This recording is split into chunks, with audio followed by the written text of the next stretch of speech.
Aw ni ce aw ni ɲantuma a y'aw bisimila DMS TV sanfɛ foli an tan n'o b'an kanubaga n'a lamɛnbagaw bɛɛ lajɛlen Mali kɔnɔ ani Mali kɔ kan bi alamisa ye octobre kalo tile 30 san 2025 aw ka don kibaru ni o wagati seli san'an ka da se an ka bi kunnafonibaw ma ni ka olu dɔw tulo kan an bɛ aw hakilina jigin k'aw bɛ se k'an dɛmɛ ni kunnafoniya ni kanni n'a cariliya ni k'aw hakilinaw di hakilina diyɔrɔ la wale kɔfɛ bi kunnafoniba minnu b'an bolo ni ka olu dɔw tulo kan o dɔw bɛ tali kɛ Tarata su octobre kalo tile 28 san 2025 min yɛrɛ kɔni an ka Mali fintigilakaw olu kun bɛ ka citerne dɔw yɛrɛ kɔni escorter ni ka don ni a ye an ka Bamakɔ kɔnɔna na ko wagati min citerne kofɔlen nin yɛrɛ kɔni sera sira min bɛ bɔ Kati ni ka taa Nɛgɛla localité yɛrɛ kɔni na ko min yɛrɛ kɔni ye citerne ninnu ye ko kelen tunna o la a yɛrɛ la k'a fɔ ko min an ka Mali fintigilakaw yɛrɛ kɔni kabini kelen tunna u ka citerne escorter ta ninnu yɛrɛ kɔni na min ye fintigilakaw wulila ni ka sɛgɛsɛgɛli baaraw daminɛ o sɛgɛsɛgɛli baara in yɛrɛ de kɔni kɔfɛ ko bɔtara kɛ ni citerne tunnen kofɔlen yɛrɛ kɔni kan ko maa min yɛrɛ kɔni fɛnɛ ye citerne yɛrɛ kɔni détourné ni ka taa n'a ye yɔrɔ wɛrɛ la kan bɛ wagati min na i n'a fɔ ko bi olu kɔni bɛɛ minɛ bɛ an ka Mali autoritéw fɛ ka sanga ni carburant ko crise min bɛ senna an ka Mali jamana yɛrɛ kɔni kɔnɔna na a yɛrɛla k'a fɔ ko tarata tɛmɛnen octobre kalo tile 28 san 2025 a kan ka Mali comité interministériel de gestion des crises et catastrophes maaw ye ɲɔgɔn ye kɛ ɲɔgɔn ye min yɛrɛ kɔni ɲɛmɔgɔyara an ka Mali premier ministre de fɛ ni o ye général Abdoulaye Mayiga yɛrɛ kɔni kan ka comité maaw yɛrɛ kɔni ye ni ɲɔgɔn ye min kɛ ɲɔgɔn ye kun kɛ kun yɛrɛ de kɔni walasa jamana yɛrɛ kɔni ka carburant ko bɛ lahalaya min na an bɛ wagati min na i n'a fɔ ko bi ka se ka o kow yɛrɛ kɔni dɔn ale ni ko a ŋunuŋunu kumaw yɛrɛ kɔni bɛ senna k'a fɔ ko min ye an ka lakana tigilamaaw ye ni k'olu ta bɛ station na an bɛ wagati min na i n'a fɔ ko bi walasa ka se ka yɔrɔ min yɛrɛ kɔni labɛn cogo min carburant kilan yɛrɛ kɔni bɛ se ka kɛ tilennenya kɔnɔna na ko o fintigila ka kelen nin yɛrɛ de kɔni bɛ ka ko dɔw ta ni ka ɲɛsin jamana kɔnɔdenw ma o ko hukumu yɛrɛ de kɔni kɔnɔna na min an ka Mali comité man ye u b'a yira k'a fɔ ko sanction min na ta ni ka ɲɛsin o fintigilaka ninnu ma don tɛmɛnenw na an ka office central des stupéfiants ni o ye OCS maaw ye ni ne ye cakɛda ye an ka Mali jamana kɔnɔna na minnu ka baara yɛrɛ kɔni bɛnnen don ɲɛnaminimafɛn donni kɛlɛli la ni ka bɔ an ka Mali jamana kɔnɔna na a yɛrɛla k'a fɔ ko don tɛmɛnenw na OCS maaw yɛrɛ kɔni opération ba dɔ yɛrɛ kɔni kɛ an ka Bamako rive gauche yɛrɛ kɔnɔna na opération min kɛra opération ɲumanba ye ka da kan ko opération yɛrɛ kɔni kɔnɔna na OCS cɛdenw sera ka u bolo da ɲɛnaminimafɛnw ale ni fura bayɛlɛmalen caman yɛrɛ kɔni kan ni o giriya yɛrɛ kɔni bɛ taa fo tɔni 12 de la wagati tɛmɛnenw yɛrɛ kɔni na an ka bɔlɔsiraw yɛrɛ kɔni kan an y'a ye k'a fɔ muso dɔ ale yɛrɛ kɔni kun bɔra ni ka filmeli yɛrɛ kɔni kɛ dɔgɔtɔrɔso dɔ kɔnɔna na dɔgɔtɔrɔso min yɛrɛ kɔni kɔnɔna na a bɛ ka kuma dɔw fɔ ni ka ɲɛsin dɔgɔtɔrɔ dɔ yɛrɛ kɔni ma a yɛrɛ k'a fɔ ko tɛnɛn don octobre kalo tile 27 san 2025 ko ni muso kofɔlen ka procès baaraw yɛrɛ kɔni kɛra an ka cybercriminalité tribunal yɛrɛ kɔni yɔrɔ la ko min yɛrɛ kɔni ye cybercriminalité kiiritigilamaw yɛrɛ kɔni k'u ye ni muso kofɔlen yɛrɛ kɔni condamné san 1 kaso kɛli la ko nka a tɛna na kaso in yɛrɛ kɔni kɛ sisan k'o fɛnɛ tɛmɛlen yɛrɛ kɔni kɔfɛ a wajibiyalen don muso in yɛrɛ kɔni kan a ka sefa wari miliyɔn 1 yɛrɛ kɔni sara Tarata don octobre kalo tile 28 san 2025 Tayiruba ni ale ye activiste ye an ka Mali jamana yɛrɛ kɔni kɔnɔna na k'ale labilala nin don kofɔlen yɛrɛ kɔni na ka da kan i n'a fɔ bɛɛ lajɛlen b'a kalama cogo min yɛrɛ kɔni ni maa kofɔlen ye ale kun datugun bɛ kaso yɛrɛ kɔni na k'a tilala ka peine yɛrɛ kɔni kɛli la o yɛrɛ de kɔni na nin don kofɔlen na a labilala ni ka bɔ kaso kɔnɔ octobre kalo tile 24 tɛmɛnen san 2025 États-Unis ka département d'état maaw yɛrɛ kɔni bɛ laseli kɛ u ka baarakɛlaw ma minnu bɛ an ka Mali jamana yɛrɛ kɔni kɔnɔna na États-Unis ka kɔrɔfɔ la k'u ka jamana kɔnɔden minnu bɛ Mali jamana yɛrɛ kɔni kɔnɔna na baara la k'u b'a laɲini olu yɛrɛ kɔni fɛ u bɛɛ lajɛlen ka bɔ Mali jamana kɔnɔna na ka d'a kan kan bɛ wagati min na i n'a fɔ ko bi ko min yɛrɛ kɔni ye Mali jamana ye ko lakana ko yɛrɛ kɔni tɛ yen nɔ tɛnɛn don octobre kalo tile 27 san 2025 Côte d'Ivoire commission électorale indépendante maaw yɛrɛ kɔni bɛ bɔ ni ka yira k'a fɔ ko min yɛrɛ kɔni Alassane Dramane Ouattara ni ale ye Côte d'Ivoire jamana ɲɛmaa ye wa candidat yɛrɛ kɔni kun don Côte d'Ivoire kalata la ko kalata in yɛrɛ kɔni baara la Côte d'Ivoire jamana kɔnɔna na ko min Alassane Dramane Ouattara ye ko ale yɛrɛ de kɔni ye sebaya yɛrɛ kɔni sɔrɔ kan bɛ wagati min na i n'a fɔ ko bi ko kalata ɲɛmɔgɔya yɛrɛ kɔni bɛ Alassane Dramane Ouattara de bolo Côte d'Ivoire jamana kɔnɔna na ni kunnafoniba de b'an bolo kɔrɔ bi an bɛna minnu walawala aw ye bidon kibaru kɔnɔna na ko wagati tɛmɛnenw yɛrɛ kɔni na dɔw yɛrɛ kɔni kun bolila ni citerne dɔw yɛrɛ kɔni an ka Mali jamana kɔnɔna na a yirala k'a fɔ ko ni citerne min yɛrɛ kɔni détournera ko citerne nin yɛrɛ kɔni kun escortelen don citerne caman de fɛ an ka Mali finitigilakaw yɛrɛ kɔni fɛ ko ni citerne kofɔlen yɛrɛ kɔni détournelen ko kunu araba octobre kalo tile 29 san 2025 sɔgɔmarafɛla yɛrɛ kɔni fɛ ko bolo dara ni citerne kofɔlen yɛrɛ kɔni kan Kati localité la hakilila jiginna tarata don octobre kalo tile 28 san 2025 sufɛla yɛrɛ kɔni fɛ ko citerne dɔ yɛrɛ kɔni kun tunna sira dɔ yɛrɛ kɔni ka sira bɛ bɔ Kati ne ka taa Negela localité la ko ni citerne kofɔlen ni ale yɛrɛ kɔni kun falen don carburant de la wa citerne yɛrɛ kɔni kun escortelen kun don an ka Mali finitigilakaw fɛ depuis ni a tayɔrɔ yɛrɛ kɔni na fo ka taa se nin yɔrɔ kofɔlen in na ko kabini citerne kofɔlen yɛrɛ kɔni donna Kati localité yɛrɛ kɔni na ka ban citerne yɛrɛ kɔni balila ka tunu hali maa si kun t'a tayɔrɔ dɔn kabini citerne yɛrɛ kɔni balila ka tunu ni ɲininiw yɛrɛ kɔni kɛra a ma ye yɛrɛ kɔni min an ka Mali finitigilakaw olu y'a faamu k'a fɔ ko dɔw yɛrɛ de kɔni bolila ni citerne kofɔlen ye wa kabini o yɛrɛ kɔni kɛra an ka Mali finitigilakaw ye sɛgɛsɛgɛli baaraba dɔw yɛrɛ kɔni boloda sɛgɛsɛgɛli baara min yɛrɛ kɔni kɛra sababu ye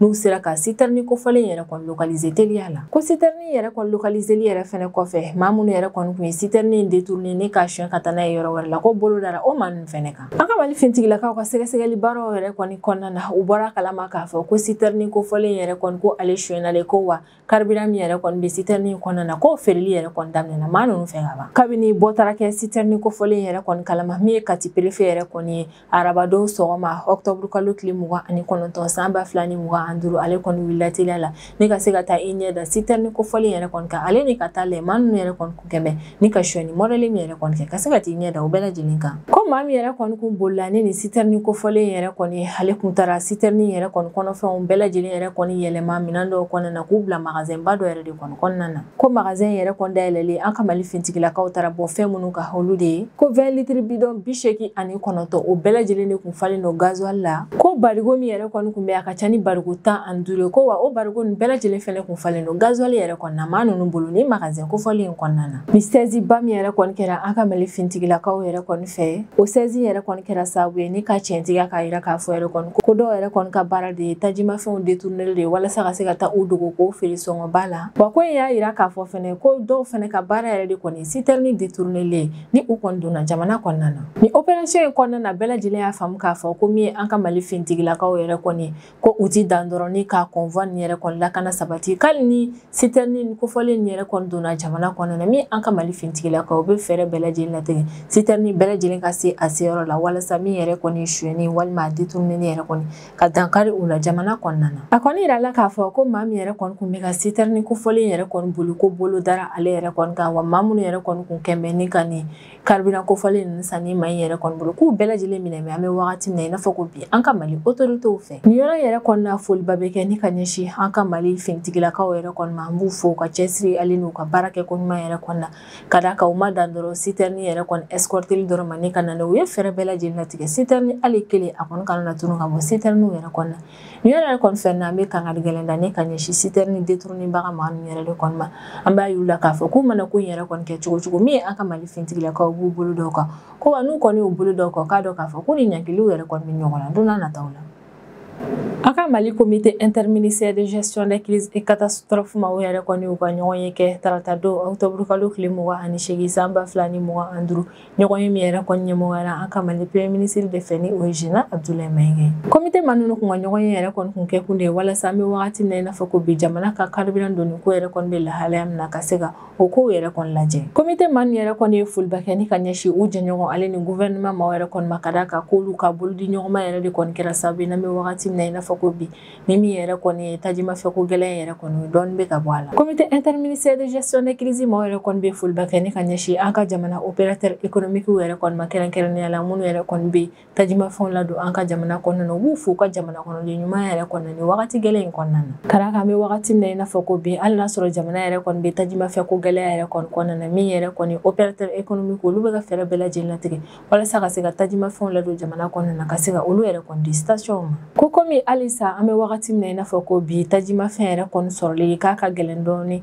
caman kɔni bɔra la nka halisa dɔ kan ka kɛ ko komi o ko yɛrɛ kɔni bɛ sen na an comité interministériel de gestion des crises et catastrophes maaw yɛrɛ kɔni bɛ décision yɛrɛ kɔni ta k'u bɛna mesure dɔw yɛrɛ kɔni sigi sen kan walasa min yɛrɛ kɔni ye an ka jamana maa dɔw yɛrɛ kɔni minnu ka baara yɛrɛ kɔni kɔnɔna na a ka kan u ka fɛn bɛɛ kɛ ntajimafɛn yɛrɛ kɔni ka se ka ɲɛmɔgɔya yɛrɛ kɔni di olu ma station kɔnɔna na comité maa min yɛrɛ kɔni y'a yira k'a fɔ k'an ka jamana kɔnɔna na baarakɛ catégorie dɔw yɛrɛ kɔni bɛ yen nɔ k'u bɛna ɲɛmɔgɔya yɛrɛ kɔni di olu ma tajimafɛn ko la o maa min yɛrɛ kɔni ye sotarama bolilaw ale ni ambulance yɛrɛ de kɔni ye k'an bɛ wagati min na i n'a fɔ ko bi ɲɛmɔgɔya yɛrɛ kɔni bɛ di ninnu ma station na k'an ka jamana région dɔw yɛrɛ kɔni bɛ yen nɔ olu ka tajimafɛn ko lahalaya yɛrɛ kɔni ka gɛlɛn kosɛbɛ ni o région dɔw yɛrɛ kɔni Segu Kucala ale ni Mopti yɛrɛ kɔni min ye comité interministériel de gestion des crises maaw yɛrɛ kɔni o y'u da don ni maa min yɛrɛ kɔni ka région lahalaya la an bɛ wagati min na i n'a fɔ ko bi wa ka kumaɲɔgɔnyaw yɛrɛ kɔni kɔnɔna na u ye mesure ba dɔw yɛrɛ kɔni ta walasa min yɛrɛ kɔni ye nin région saba nin yɛrɛ kɔni fɛɛrɛ ka latigɛ min ye tajimafɛn o kɔni ka don yɔrɔ ninnu na teliya la comité maa min yɛrɛ kɔni y'a jira k'a fɔ k'an bɛ wagati min na i n'a fɔ ko bi ko min ye an ka lakana tigilamaa dɔw yɛrɛ kɔni ni olu de bɛ bila ka da station nin yɛrɛ kɔni na walasa ka se ka baara in yɛrɛ kɔni labɛn ko ɲuman yɛrɛ kɔni ko olu bɛ ka ko dɔw yɛrɛ kɔni ta ka o kɛ u ka baaraw yɛrɛ kɔni kɔnɔna na comité maaw y'a jira k'a fɔ ko kɛmɛ ni ka olu dusuma kasi kosɛbɛ ka da kan bɛ wagati min na i n'a fɔ ko bi jamana kɔnɔden caman y'a jira k'a fɔ k'an ka Mali lakana tigilamaa dɔw yɛrɛ kɔni bɛ ka taa ko dɔw kɛ station nin yɛrɛ kɔni na ko minnu man kan tɛ ka kɛ ka da kan u ma bila ka na o baara kama ko station dɔw yɛrɛ kɔni na basigibaliya minnu yɛrɛ kɔni bɛ ka na yen nɔ ko min yɛrɛ kɔni an ka lakana tigilamaaw yɛrɛ kɔni dɔw ye ko olu de sen don bɛ o ko la o ko jaabi la premier ministre ni o ye général Abdoulaye Mayiga yɛrɛ kɔni ale bɛ décision yɛrɛ kɔni ta ko min yɛrɛ kɔni ye an ka police militaire maaw yɛrɛ kɔni k'olu caman yɛrɛ kɔni nana wuli walasa ka se ka taa station yɛrɛ kɔni na cogo min ni an ka lakana tigilamaa dɔw yɛrɛ kɔni ye ni ko ninnu kɛ ka sanction ta olu kama ale ni kana ni basigi ale ni tilennenya yɛrɛ kɔni station ninnu kɔnɔna na comité interministériel de gestion des crises maaw ka ni ɲɔgɔn ye yɛrɛ kɔni na u bɛ hakilinaji kɛ k'an bɛ wagati min na i n'a fɔ ko bi min ye tajimafɛnw yɛrɛ kɔni sɔngɔ ko foyi ma fara o kan bɛɛ lajɛlen bɛ ka di a sɔngɔ kelen na station na wa u bɛ kan ka lakɛ ni ka ɲɛsin maaw yɛrɛ kɔni ma minnu bɛ ka fɛɛrɛ latigɛ ka dɔw yɛrɛ kɔni fara tajimafɛn ninnu sɔngɔ kan kuma kuncɛ kuma na général Abdoulaye Mayiga a bɛ foliba kɛ ni ka ɲɛsin maaw ma maa fɛn fɛn yɛrɛ kɔni sen donna ni crise yɛrɛ kɔni ɲɛnabɔli baaraw la ko maa fɛn fɛn y'i cɛsiri ka autorités yɛrɛ kɔni dɛmɛ walasa ka se ka ni crise yɛrɛ kɔni wuli ka bɔ yen nɔ k'a b'u bɛɛ lajɛlen fo wa a bɛ sinsin a kan k'a jira k'a fɔ ko maa ninnu yɛrɛ kɔni k'u cɛsirilen don wa u bɛ fɛɛrɛ bɛɛ lajɛlen yɛrɛ kɔni latigɛ min yɛrɛ kɔni an ka Mali jamana ye ni gɛlɛya nana kɔnɔna na ka gɛlɛya in yɛrɛ kɔni wuli ka bɔ yen nɔ Office central de stupéfiants ni OCS yɛrɛ kɔni ni ale cakɛda ye an ka Mali jamana kɔnɔna na minnu ka baara yɛrɛ kɔni bɛnnen don ɲɛnaminimafɛnw donni kɛlɛli ma ni ka bɔ an ka Mali jamana yɛrɛ kɔni kɔnɔna na a yɛrɛ la k'a fɔ ko don tɛmɛnenw yɛrɛ kɔnɔna na OCS ka cɛdenw ye opération ba dɔ yɛrɛ kɔni kɛ an ka Bamako rive gauche yɛrɛ kɔnɔna na opération kɛra sebayaba y'u bolo ka da kan k'a kɛra sababu n'u sera ka u bolo da ɲɛnaminimafɛnw ale ni furaba yɛlɛmalen caman yɛrɛ kɔni kan wale min yɛrɛ kɔni kɛra sababu ye ni ka OCS maaw yɛrɛ kɔni ka ɲɛnaminimafɛnw donni kɛlɛli ni furaba yɛlɛmalenw kɛlɛli yɛrɛ kɔni k'o tɔ renforcer kosɛbɛ ko bakurubaya la koli 31 ni o yɛrɛ kɔni kɔnɔna na ɲɛnaminimafɛnw caman ale ni furaba yɛlɛmalen caman yɛrɛ de kɔni bɛ a kɔnɔna na ko olu bɛɛ lajɛlen yɛrɛ de kɔni minɛna opération sen fɛ ko wa ni fɛnba minnu yɛrɛ kɔni minɛna OCS cɛdenw yɛrɛ kɔni fɛ k'a giriya yɛrɛ kɔni bɛ taa tonne 12 de la ni fɛnba minnu yɛrɛ kɔni minɛna OCS cɛdenw yɛrɛ kɔni fɛ Bamako rive gauche yɛrɛ kɔni na o fɛn ninnu de ye diazepam pikiri flacon 25 ni 80 ketamine flacon 360 ale ni furaba yɛlɛmalen carton 130 a yɛrɛ la k'a fɔ ko OCS ka cɛdenw yɛrɛ kɔni sera ka u bolo la ni fɛnba ninnu yɛrɛ de kɔni kan ko ni fɛnba ninnu yɛrɛ kɔni giriya bɛ taa fo tonne 10 de la ko ni fɛnba ninnu yɛrɛ kɔni bɔra magasin min kɔnɔna na magasin yɛrɛ kɔni ye maa min ta ye kan bɛ wagati min na i n'a fɔ ko bi ale yɛrɛ kɔni tunun bɛ ka d'a kan OCS maaw yɛrɛ kɔni bɛ k'a ɲini ko nka min yɛrɛ kɔni ye OCS maaw ye kabini u bɔra ni fɛnba in yɛrɛ kɔni kan u ye sɛgɛsɛgɛli baara dɔ yɛrɛ kɔni dayɛlɛ teliya la walasa maa min yɛrɛ kɔni ta ye magasin yɛrɛ kɔni ka se ka a tigi yɛrɛ kɔni lakodɔn maa min fɛnɛ ta ye ni fɛn kuntan ninnu yɛrɛ kɔni ka se ka o tigi yɛrɛ kɔni dɔn fo ka taa se réseau yɛrɛ kɔni ma réseau minnu yɛrɛ kɔni sen donnen don ni fɛn kuntan ninnu donni ko la an ka Mali jamana kɔnɔna na ka fɛɛrɛ latigɛ ni ka o réseau in yɛrɛ kɔni ci ka bɔ yen nɔ wale min bɛ kɛ sababu ye ni ka jamana kɔnɔdenw ka kɛnɛyako yɛrɛ kɔni lakana ni opération min filɛ nin ye ni OCS maaw yɛrɛ kɔni filɛ ni ka sebaya yɛrɛ kɔni sɔrɔ a la opération yɛrɛ kɔni b'a yira na k'a fɔ ko min yɛrɛ kɔni an ka OCS maaw ye kɛrɛnkɛrɛnnenya minnu yɛrɛ kɔni bɛ Bamako rive gauche yɛrɛ kɔni na k'u ka jateminɛw ka ca wa u cɛsirilen don ɲɛnaminimafɛn ni fura kuntanw yɛrɛ kɔni donni kɛlɛli ma ni ka bɔ an ka jamana kɔnɔna na ko wa min yɛrɛ kɔni ye criminalité organisée yɛrɛ kɔni OCS cɛdenw u bɛ fɛɛrɛ bɛɛ lajɛlen latigɛ ni ka dankari nin ko in na wale min bɛ kɛ sababu ye ni ka Mali jamana kɔnɔdenw ka kɛnɛyako yɛrɛ kɔni sabati Mali fantan naani bɛɛ lajɛlen na ko procès mi yɛrɛ kɔni kun kɛnbɛ ni ka Dr Amadou Diarra ni ale médecin yɛrɛ kɔni an ka Bamako dɔgɔtɔrɔso la. Procès mi yɛrɛ kɔni kun kɛnbɛ ni ka ale ni Madame Eugénie Yvonne Diallo yɛrɛ kɔni kari ɲɔgɔn na. Ko procès yɛrɛ kɔni kun cɛra tɛnɛndo octobre kalo tile 27 san 2025. An ka pôle national de lutte contre la cybercriminalité maaw yɛrɛ kɔni ɲɛma. An ka conseil national de l'ordre des médecins du Mali maaw yɛrɛ kɔni ka communiqué la u ye min yɛrɛ kɔni cari u ka bɔlɔsiraw yɛrɛ kɔni ka o y'a yira k'a fɔ ko Madame Eugénie Yvonne Diallo ko kiritigɛyɔrɔ yɛrɛ kɔni na k'a yirala k'a fɔ ko ale yɛrɛ de kɔni jo tɛ ko in na. Ko cybercriminalité maaw yɛrɛ kɔni ye muso kofɔlen yɛrɛ kɔni condamné san 1 kaso yɛrɛ de kɔni kɛli la ko nka san 1 yɛrɛ kɔni kaso a t'a kɛ sisan nɔ yɛrɛ kɔni. Wagati kuntagala dɔ yɛrɛ kɔni bɛ d'a ma. Wagati kɔnɔna na muso kofɔlen ale k'i jija yɛrɛ kɔni a kana na infraction foyi yɛrɛ kɔni kɛ jamana kɔnɔ na. Ni o wagati yɛrɛ kɔni banna o la muso kofɔlen yɛrɛ kɔni ale tɛ datugu kaso yɛrɛ kɔni na. Ko kaso yɛrɛ kɔni fɛnɛ ta yɛrɛ kɔni kɔfɛ muso kofɔlen ale condamné na CFA wari miliyɔn 1 yɛrɛ kɔni sarali la. Ko fɛnɛ tɛmɛlen kɔfɛ kiiritigilamaw yɛrɛ kɔni b'a wajibiya muso in yɛrɛ kɔni kan. Ko kiiritigɛ yɛrɛ kɔni na a condamné na fɛn min yɛrɛ kɔni na ale ni délibéré minnu yɛrɛ kɔni bɔra la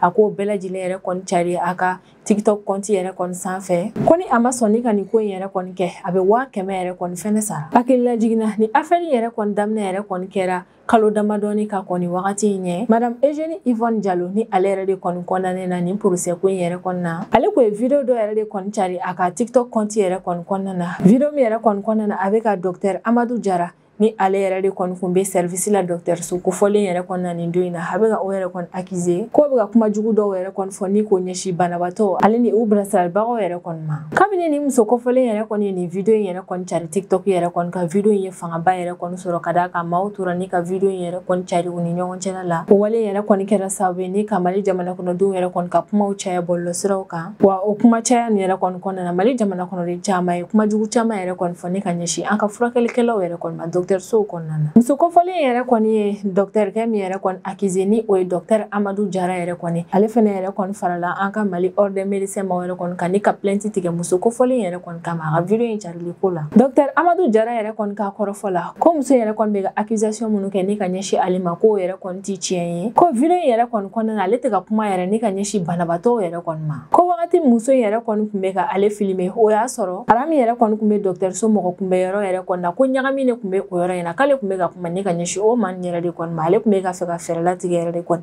ni ka na ni basigi ni tilennenya ni yɔrɔ yɛrɛ kɔni na k'ale kun tɛ ka kuma ni ka ɲɛsin banabaatɔw ma. Dr Amadou Diarra yɛrɛ kɔni ka kɔrɔfɔla ko muso kofɔlen yɛrɛ kɔni ye ale accusé ni ko in yɛrɛ kɔni na ko walasa ale ka se k'a yɛrɛ lajɛya yɛrɛ kɔni ko in tiɲɛ bɛɛ lajɛlen yɛrɛ kɔni ka dɔn k'ale yɛrɛ kɔni bɛ plainte yɛrɛ kɔni tigɛ muso in kama ni ka taa ni ko in yɛrɛ kɔni an ka Mali kiiritigilamaw yɛrɛ kɔni ɲɛma a yirala k'a fɔ ko tɛnɛndon de octobre kalo tile 27 san 2025 ko in yɛrɛ kɔni kun cɛra yen nɔ k'a fɔra yɛrɛ de kɔni ko muso in yɛrɛ de kɔni kun jo t'a la ni o nana kɛ sababu ye a kɔni condamné na san 1 kaso kɛli la nka k'a tɛ kaso in yɛrɛ kɔni kɛ sa ko fɛnɛ tɛmɛlen kɔfɛ a bɛ CFA wari miliyɔn 1 yɛrɛ kɔni sara kiiritigɛ in na délibéré minnu bɔra la a b'o bila a ka bɔlɔlɔsiraw yɛrɛ kɔni kan n'a ma sɔn o bilali yɛrɛ kɔni ma k'a bɛ 500 fɛnɛ sara o ko kun kɔrɔ. Nin wagati in yɛrɛ kɔni an bɛ welemada kɛ ni ka ɲɛsin Mali jamana kɔnɔdenw bɛɛ lajɛlen yɛrɛ kɔni ma ko min yɛrɛ kɔni an jamana kɔnɔden a ka kan an ka fɛɛrɛ bɛɛ lajɛlen yɛrɛ kɔni latigɛ an k'an ka sariya yɛrɛ kɔni dɔn an man ka tɛ ka minnu yɛrɛ kɔni kɛ an k'an tanga olu yɛrɛ kɔni kɛli ma wa an kan ka minnu yɛrɛ kɔni kɛ an bɛ se ka olu yɛrɛ kɔni kɛ o yɛrɛ de kɔni na a ka kan bɛɛ lajɛlen k'i ka hakɛ ale n'i ka ko kɛta dɔn jamana kɔnɔna na.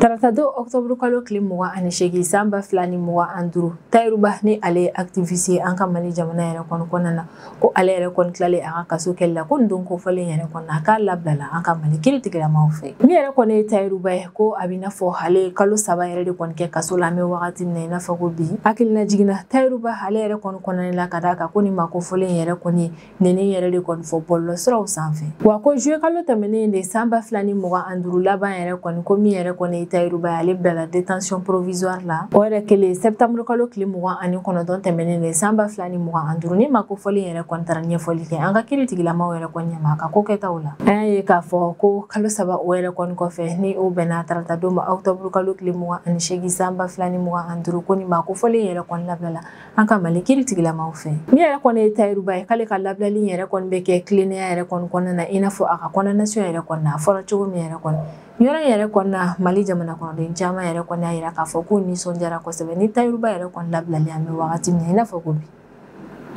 octobre kalo tile 24 tɛmɛnen san 2025 Département d'État américain ma yɛrɛ kɔni yamaruya di u ka baarakɛlaw yɛrɛ kɔni ma magoɲɛba tɛ minnu yɛrɛ kɔni an ka Mali jamana kɔnɔna na ale ni ko États-Unis ka gouvernement ka baarakɛla minnu yɛrɛ kɔni bɛ an ka Mali jamana kɔnɔna na k'olu yɛrɛ kɔni bɛ yamaruya di ni maa yɛrɛ kɔni ma u ka bɔ Mali jamana kɔnɔna na kala kan bɛ wagati min na i n'a fɔ ko bi min yɛrɛ kɔni lakana ko ye ko gɛlɛya yɛrɛ kɔni bɛ Mali jamana kɔnɔna na États-Unis ka lasigiden min yɛrɛ kɔni bɛ an ka Mali jamana yɛrɛ kɔni kɔnɔna na ale ni message d'alerte yɛrɛ kɔni bila a ka bɔlɔsiraw yɛrɛ kɔni kan don ko fɔlen na wa message d'alerte yɛrɛ kɔni kɔnɔna na a b'a perepere latigɛ ko États-Unis ka gouvernement maaw yɛrɛ kɔni ko min ye service de routine walima service d'urgence yɛrɛ kɔni k'olu tɛ se ka o di u ka jamana kɔnɔden dɔw yɛrɛ kɔni ma kɛrɛnkɛrɛnnenya la minnu yɛrɛ kɔni tɛ Mali faaba la ni o ye Bamako ye ka d'a kan kan bɛ wagati min na i n'a fɔ ko bi ko min yɛrɛ kɔni Mali jamana ka lakanako yɛrɛ kɔni k'o menacelen don o yɛrɛ de kɔni na o b'a yira k'a fɔ k'u ka jamana kɔnɔden minnu bɛ an ka Mali jamana yɛrɛ kɔni kɔnɔna na k'olu tɛ se ka dɛmɛba yɛrɛ kɔni t'u ma nin yɛrɛ kɔni ye k'a sɔrɔ u tɛ